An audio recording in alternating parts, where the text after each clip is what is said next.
Hello and welcome to the Burning Metal podcast. I'm joined by Sean and Tomas of Adversary ahead of their performance at Metal to the Masses this weekend. And of course, you've had the Siege of Limerick coming up and you played your debut gig in Enniscorthy recently.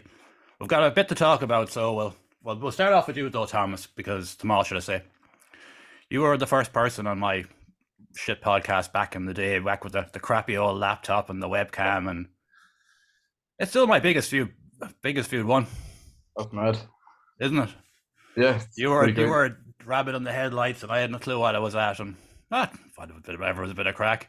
Oh yeah, it's mad that you were the first person on. Like, it was very unusual. Like, I could have picked so many people, and I just said, right, there's some 15-year-old kid at the time down in the country making music on his own. Oh, let's get him on and see what happens.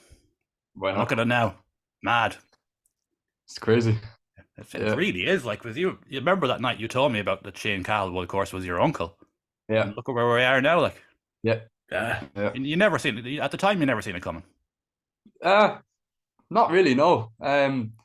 We always kind of had a feeling that like something would come, but like, you know, kind of with the schedules of like the three of us, you know, it would have been difficult. But now we're actually making it happen. It's wicked. Like, oh, it's awesome. Yeah. Well, of course, you started with the project for us. You got a new which I've put to bed for now. You might bring it back again at some point, but it was good. It was a good thing to get you going, like, because it got you into the All Ireland Metal project, and you got you to know like Dara from her end and amongst other people, and really opened the door for you. Made the best of the lockdown out of it for you, really. Yeah. Cheers. Yeah. No, I still talk to Dara from her end. And sure, you know, I still keep in touch with the people that kind of jump started me. So, you know, grateful thing to be for, I guess. Oh, just the right place at the right time, really, wasn't it? Yeah. You know, if they attempted that now, it would go nowhere. Yeah. It would go nowhere because it was attempted a few times before and it never seen the light of day. Yeah. But of course, Adversary started off as your project, Sean. Tell me about how Adversary came about. Oh, I think it was like 2022 or kind of start of 2023. I just kind of had after seeing Tomas and what he did with Feroce Gan Nuke, and I had played in a band before and all, but it was kind of more rock oriented. Stumbling State was called, more rock orientated, and like it was going to move in more metal direction, but it just kind of all slowed down and kind of stopped. So since then, kind of been for years, I just wasn't in the band. And then, like I said, after seeing what Tomas did with Feroce Gan Nuke, I said, oh, fuck it, you know, I'll make a solo project, try it out. So I downloaded like Reaper and like had me Focusrite Scarlet. Like just like me mic and me guitars, plug them in, like free drum packs, all the lot, like, and just like kind of tried me hand at it. And I think we wrote 3 songs. I think it was like Ground Rent Thunder, Carnivores, and Dunes. So those are the 3 songs in the solo project. And then kind of once things started moving, once Shane kind of moved a bit closer to us, and then we ended up starting jamming together, just jamming out. And from that, then we said, let's just make Adversary a full-on project, like a full band. And I kind of had it in my head a little bit to do that, because like, why not? And it turned out to be really, really cool. Like I feel just very, very lucky. You know. Are the 3 previous songs you released, are they gone out of it now? No, they're still in the sets. Yeah. Yeah, still in the sets. What you call it? We've 1 song released as a full band so far. That was The Last of Peaceful Death. And we've another song, Flies, which we played at Enniscorthy as well. So those are kind of 2 songs, and you can see the direction the band is now heading in through those 2 songs as well. Yeah, but the stuff, to be fair, the stuff you done on your own was very good. So it was 2 tracks were on my compilations, and I thought they were both very good.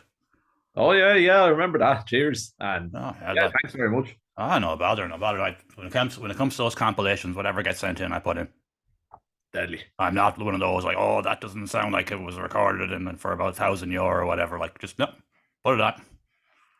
Let it all Oh, go yeah. out there and see how it happens. They've done all right though. I think they've over 3,000 streams on them. No, more than that. There's four of them. There's Yeah. 4,000, over 4,000 streams now. And they're popular compilations, you know. Yeah, they've done all right actually. Yeah, because there was an opening to do with them, and I spotted it, and I said, right, let's go for it. Yeah, and it helps out the bands a heap as well. Like, you know. Oh, sure, man. To be honest with you, them compilations were nearly but fucking lit a fire under Burning Metal again last year because it was dead. It was doomed. It was just floating around in the water. And next thing, it just started making a comeback, which is great. That's deadly. Because when you're doing these things, you don't do them for numbers, but the numbers are always nice, aren't they? Yeah. You want the further they go out, the more they're helping people, and the more it's kind of encourages you to do more. Like it's like when you've been playing, when you're what you're doing. Like if you put up a song on YouTube and it got 5 views, would you be as enthused to go back and write again, or would you just think it's I'd fucking go back and write again. I'll go back. Yeah. But I know what you mean. It is a little bit like, say, like, you know, you're at this one stage where you're getting like, say, 200 or 300 views of a song, and then like next thing you know, there's like barely anything. You know, like it would put a downer on things, but I think like that would more so with us probably light a fire under our arse and just like get us to go harder at it. Yeah, because that live performance is over 200 streams now. Yeah, I know. It's crazy. And that's only phone footage from our father. Yeah. What was that? That's that was recorded by our father on his phone. Yeah. Oh, me and Adrian were the impression that was your girlfriend, Sean, didn't it? No, it was me better, yeah. Oh, Jesus, not so bad. He done a good job in it. He fucking did. It was good Yeah. quality. It was good, like cameramanship, like it's good for a phone, like. As far as one of the outdoors of the potato recordings, as they're known, goes, it's a good potato recording. Yeah. Like it's not a GoPro or anything, but it's not a damn thing around. If the sound is good and the picture is passable, you're fine. Yeah. The picture was nearly cooler because it kind of blew out all the lights. Yeah. So just like the faces and all the reflections off of the guitars and everything, like it just bit, and the stage was bathed in this kind of nearly fuzzy red. Yeah. It was really cool. Yeah. Especially the type of music with the hoods up and everything and all the red light and everything. It looked way cooler, like. Oh yeah. Oh, just like the atmosphere was fucking spot on. The lads did some job with the lighting on our set. Like we were thrilled with it. Yeah. Because one of the questions I'd have, Sean, was how badly were you shitting it going up on stage? But you've already been in a band, so you probably weren't too bad. Oh, I was. Oh, yeah. I was. Yeah, I was nervous out. Fucking. Yeah, I was fairly nervous now. Before, kind of during the first song, I was like nearly having to try catch me breath at points, just like from the nervousness. Like I think at one point at the end of the song, or either middle or end of the song, I kind of go off towards the corner of the stage, just be like, oh, so kind of grabbing me breath because I noticed I wasn't like pushing my voice as much as I could because I was just kind of gassed and out of breath because I was like, oh my god, there's a lot of people out there. Oh, that's a good thing though, because it gets you ready for Dublin, like. Yeah, that's it. Because there'll be a crowd in Dublin. There always is for the Metal to the Masses, like. Looking forward to that now. Yeah, you've got there's 5 bands and all in the night, and like every night it's a tough one. I can't call Metal to the Masses anymore. Yeah, like last year we were looking at Metal to the Masses, next and Levine came along, Mm-hmm. Aura came along, Yep. Cell Games came along. Yep. You know, the Metal to the Masses it's a very open playing field now. It's how you do on the night. Yep. Yeah, that's it. And if you go up and done the night and do what you've done and then score to you're going to give them something to think about anyway. Mm-hmm. Oh hell yeah! You know, just kind of try put as much as we can into it. Well, as I say, just give it your all and hope for the best. And I mean, whatever happens, you hopefully make a few new fans, and Steve and Oren will know who you are, and it'll open more doors for you. Like, oh yeah, absolutely. That's what it's all about. Like, you can only get so far as a studio project. Like, Oh yeah. Like I've the Vicious Headed Society comes to mind, an amazing project, but it's only going to go so far. Yeah, because there's no live to back it up. Like, yeah. Like I've noticed even with Adversary, the likes on the page have flew up since he became a band and released the video. Like, yeah, we kind of just started having more of a social media presence and stuff like that, kind of trying to uh, showcase the band and kind of just kind of put ourselves out there a lot more. Like definitely a lot more than I did when I was doing the solo project. Mm. As a band, at least, like we have this kind of image now and everything, and like we can, the live performances and stuff like that, and we can continue to kind of work on that and grow on that. Mm. And I'd say the mod of the old Mail Murder page is sick to death of me and others constantly tagging them every single time you put something up. But it just gets a great selling point. Yeah. If people mightn't have heard you and then they see, oh, Jesus, Mail Murder, fucking hell. A member of them is in the band, Yeah. Because Mail Murder, they are Irish royalty, like. We don't like using it for clout. Yeah, we're kind of like, that was the one thing we're like, oh man, Yeah, like fucking, we'll be like nepo babies or something, like, Yeah. I know, but it's just, as I said, it's just a great way of letting people know, get the name out, like, as well. Yeah, and Shane is just an amazing drummer, and he's a great songwriter as well. Oh, yeah. Like we'll be writing songs, and Shane will be like, hang on a second, like do that again, kind of switch it up, try it like this, and then we'll be like, holy crap, that's really cool. Like, and then like just that kind of spirit he puts into the drums is incredible. Yeah. Oh, can he play more than the drums? He can. Oh no, but like he has ideas of kind of where the song can go, and kind of. I understand what you mean now. Yeah. He hears it and I can hear this, but I can hear it better. Yeah. Well, that's just down to his experience, because how many years was he playing in bands now? It must be 20 years, is it? 30, I'd say nearly. Yeah, nearly 30, I'd say. Yeah. Even more. Was he that old? I thought he was only about 43 or 44. He's about that, yeah. It'd be about 30 years, because as a teenager he would have been playing and stuff like that. I think. Of course, yeah. Of course, there would always been projects before Mail Murder and Death the Leveler. Oh yeah, he's played in like school bands and stuff, or funk folky bands and stuff like that as well. A bit like Tomas, you got the punk band No Hassle. Yeah. You were recording at the moment with No Hassle, aren't you? Yeah, it was just in the studio there today. Oh, very good. How are you getting on down there, all right? Yeah, good. Yeah.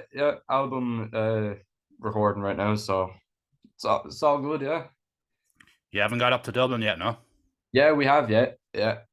January there we went up, and then we have Cork Friday.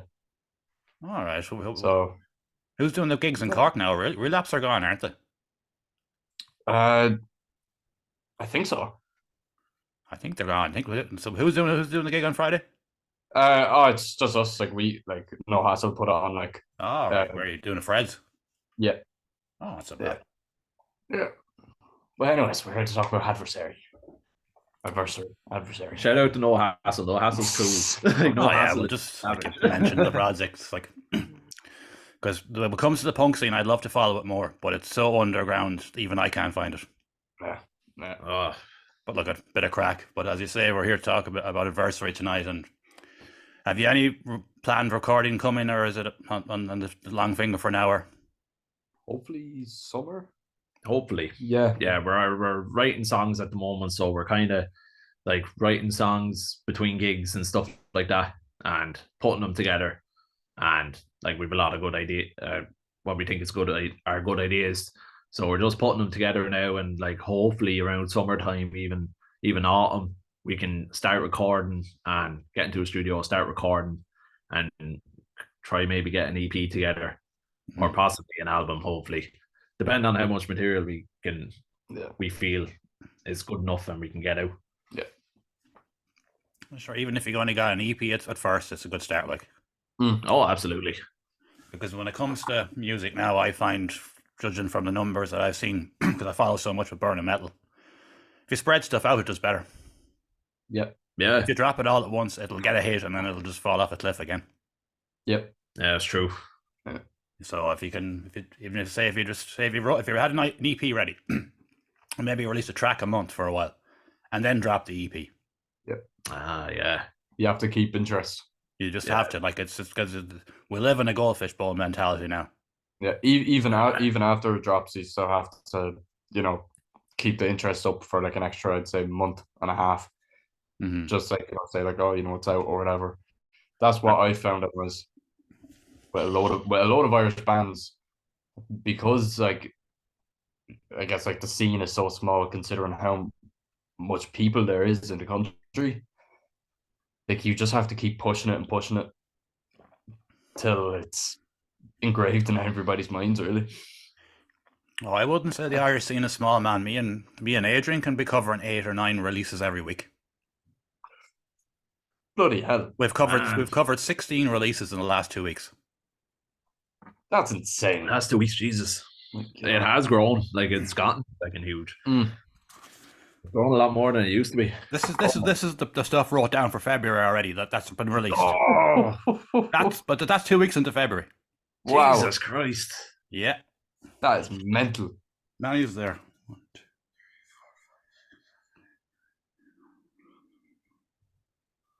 19 releases so far in February.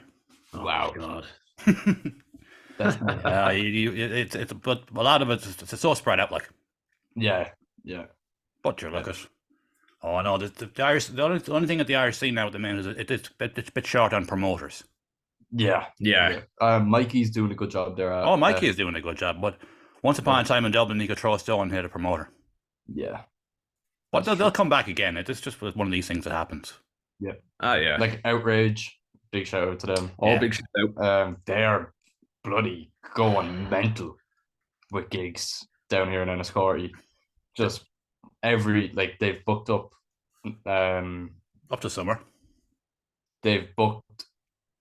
I think it's this year they have booked, or something crazy like that. Just yeah, it's insane. And they got the likes of Grey Stag and all on the bill. War of Attrition there War of last week, Attrition, yeah. or yesterday even. That can wait. Yeah. And Adrian told me on the quiet what their plan is long term. Oh, I'm yeah. obviously not going to say what it is on here because it's. Oh yeah. But they have a good plan down there. Yeah, I'd say yeah. so. Yeah. Oh Jesus, Adrian went through it with me one night, and I was very, very impressed. I was just like, well, if you're going to do it, that's exactly how you do it. Yeah. Oh, absolutely. But that will come soon, whenever it comes, and when it comes, prepare because it's going to be good. Oh yeah. Oh yeah, very excited to see how everything comes along. Because second, I tell you one thing, like having a presentation center there is Yeah. a blessing. It's like, you know, when you were bloody passing through it, let's say, you know, just driving through Enniscorthy or going through Enniscorthy, you wouldn't realize metal gigs are being held there. Yeah, It's just insane. Like it's right beside a bloody primary school, like. and then you just drive by it one night and there's just a sea of black outside the place, like, and there's leather smell, jackets and smell of fags, smell of drink, like. oh, it's great. That's no harm though, because sometimes with metal gigs they can work in the most unusual places. Like Enniscorthy would be the last place you think they'd work in, to be honest. Yeah. They used to have like a lot more rock and kind of metalcore kind of stuff up in pub called Houlihan's there in Enniscorthy upstairs. yeah. They used to have that kind of slowed down, then that kind of stopped. I think that only stopped a few years ago as well. So it's good to see it back now, and good to see it in Wexford as well. Should look at even Galway. Galway's completely dead now. Oh yeah. Yeah. I haven't seen a gig in Galway. Like I haven't seen one like promoted in ages, actually. Like ages. The odd thing in Sally's. Yeah. And I'll tell you exactly why Galway is dead. Go on. The seller now charges €250 higher. Jesus Christ. Jesus. And the seller is about the size of Fred Zeppelin's. Oh, man. Myself and Benny from Black Shuck, we used to have a promotions company over there called Damage Inc. Galway. And we'd get 200 in on a night. Jesus. But that's not covering your venue hire now, though. Yeah. You have to pay 250 to hire it. Yeah. You're 50 quid down before you open the door. And that's a good night. Yeah. And where you see in Enniscorthy with the numbers going in, and we couldn't even get them in Galway of all places. Yeah. That's mad. Yeah, it's weird. Galway's a weird town, though. Yeah. Great town, but a weird town. It's just kind of like almost like a wave, or is it just kind of now it's dead and it won't come back? Do you think it'll ever come back? There's no venue. Yeah. That's the long and short of it, man. There's no venue. Like the 7 Bar is cool, but they charge a lot of money. You know, if you'd be running the risk. Like, Yeah. that's just the unfortunate thing about it. Yeah. Everywhere's kind of short on venues. There's like a select few. Like Dublin has a good few, but then outside of Dublin, then you're kind of short. Yeah, like even in Dublin, like Bruxelles Gone. for Yeah. yeah, all that bloody drama. Mm-hmm. Insane. That's been Bruxelles for the last 20 years, though, man. Yeah. It gets the metal back in for about 5 minutes. A new manager comes in and it goes again. Yeah. It's a story as old as time now. Bruxelles fucking chopping and changing. Yeah, that was the same with a venue down here actually called the IFA Centre. It's the Irish Farmers Association Centre.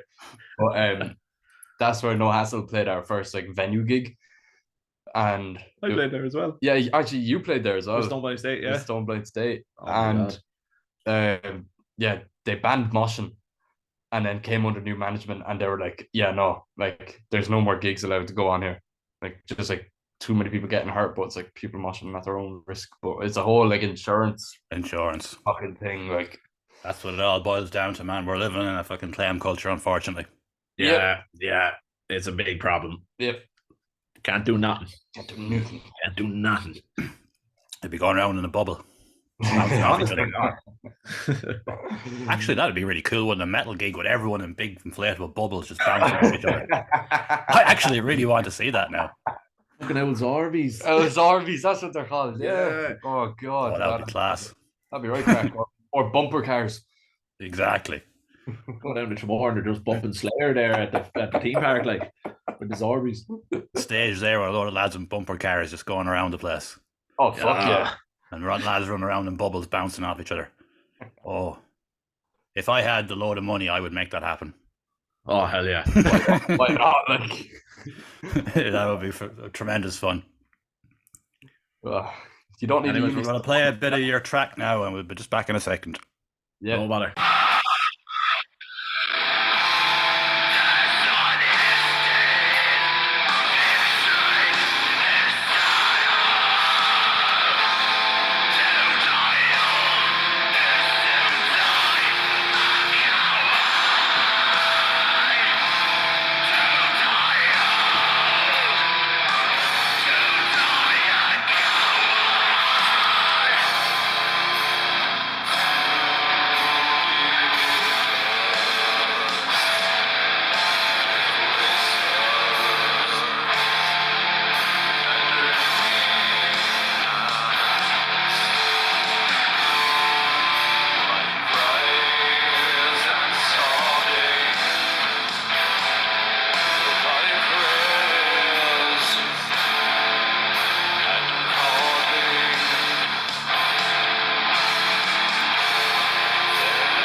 course, that was not your debut track as a band called Alas, a Peaceful Death. I'm telling you, lads, for a demo recording, that came out really well. Cheers. Thanks. The man himself, or the producer. But you told me back in the day when we originally done the first podcast that your long game was potentially going to be recording anyway. Yeah, I'm actually in college for it at the moment. Hold up, shoot. Sorry. Shoot. Cat. Had a special appearance, sir. Oh, you're in college doing it now, yeah? Yeah, Waterford. Yeah. Oh, I didn't know that. I thought you might. I thought you might have been taking a year out or something. No. Oh God, no. Okay. Yeah, no. So, just sound engineering. That's it, really. It's all right. Yeah, it's grand. Like, Well, you've built a little studio for yourself, haven't you? little home studio. That's a studio at the end of the day. By home studio, I literally just mean like everything is done on the computer. Mhm. Just everything. I have like one rack yoke and it's a shitty Line 6 like amp modeler. But Start somewhere. yeah, really want to build a proper home studio. That would be cool. Proper That would be home cool. studio. I mean, what you're able to do just on the fucking on FL, like it was crazy. Ah, yeah. Like that track came out. I thought that track came out really good. Yeah, sounded overproduced, but what metal is not overproduced nowadays? So Sure, you're only 18, man. You know you've got the wheelbarrow. It's all in front of you. yeah. Early days, like, but for now you're getting in. You've started doing recording. You're doing it in college, and you've got the bands going. So, you know, the path we thought you were going to go down is starting to come in front of you, isn't it? Yeah, it is. Yeah, saw a dream, and I was like, why not? And of course, I think Sean, you took the more safe route in life with the job and the girlfriend and all that kind of stuff. Yeah. Basically, like got off of work, picked Tomas up from the studio, and then like back here had some dinner. It was like right interview time. Still wearing my old work shirt. Fucking man, what about it? Pays the bills, and you've got a. That's your house there, yeah. Oh no, this is our parents' house. Oh, right, Grant. Said you'd just meet at home base for the crack.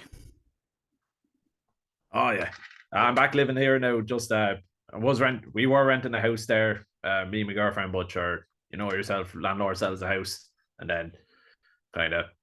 Sure, what harm? What harm? Like, Yeah, what harm? It gives you more time to save money as well too. Oh, this is it. You know. Sure, man. If the amount of people I know that are in couples now that just end up moving back home again just to gather money is just it's ridiculous. Oh, it's crazy. The price of rent, man. It's a fucking nearly $1.50 for a house around this town, like. Yeah, it's crazy. It's crazy money. Even here in Wexford, like you'd be hard pressed to find a house under €1,100, €1,200 a month. Like, you know, even in like kind of like the areas you wouldn't expect. Like everything's gone up. Like it's crazy. Yeah, it's a mad time. But anyways, Adversary are kicking on, and of course it's a shame Shane couldn't come on. I'd love to have got a few stories about Mail Marda, but that's all right. You know, you've got him in the band, and you're moving forward. And best of luck now that Saturday. Saturday you're playing, isn't it? Yeah. Yeah. Saturday, and then of course you've got the Siege of Limerick coming up. So very excited. And before we go, actually, will there be co-vocals on the music going forward? I think so. Yeah, probably. Because to be honest with you, of what you were playing the other night, the one with the two vocals together sounded a bit better. Yeah. It just added another layer to it, like. Yeah, that was great. Especially you, Tomas. You were screaming like a fucking madman. Yeah. Oh, whenever fucking I try to take a bit of the pressure off of Sean sometimes, especially on the first gig, because I know you're a bit. I was a bit fucking nervy, all right. A bit nervous, so I just tried to take a bit of the pressure off of him. Once the mask came off, you were like a man possessed. Oh yeah, that was the whole persona. Oh yeah, whole thing. Well, that's a good thing to have. Yeah, it adds another dimension to the live band, you know. Oh yeah, that's it. Because he could be competing against bands this Saturday that they're really put on a good show and they're really professional. And you're there looking like a demented madman screaming at the crowd. Like the judges would be like, "Yeah, that sticks out." Yeah, we don't want to be just No offense to any of the other bands now, Oh but no, we no, love, I'm yeah, not saying it yeah. as disrespect. Love. I actually love all the other bands. Oh yeah, So definitely. nah, we just want to stick out as most as we can. Oh yeah. We want to be like an eyesore that people would just be like, that's fucking cool. And I can see Steve from down the barrel getting a good picture of you if you're like that. Oh fuck Oh yeah. yeah. Yeah, I think your new profile picture is incoming, man. That's what we always say. Well, this time you've got the one, arguably the best photographer in Ireland doing you. So Oh hell yeah. Yeah, it's good. Been looking at his photos for years. Yeah. Unreal. he's a legend. Yeah. Anyways, lads, we shall leave it at that. And thanks for coming on. And hopefully now he progresses to the semi-finals. And who knows, maybe he could be a dark horse. Stranger things have happened. I've said it. I've seen it more times over the years where bands come along, and then next thing they get to the semi-finals, you're thinking, oh, that's surprising. They're good, but I didn't think they'd get this far. And next thing they're playing the final, and then you don't know what can happen. Yeah. Because Simon Hall, every time he comes, he will have a band in his head that he wants. Yeah. Because he's traveling all over the UK. So the final could be 4 bands and 1 different band. Yeah. And the 4 bands that might have been you'd expect to win it won't get through because there's so many similar other bands that's already got through from England.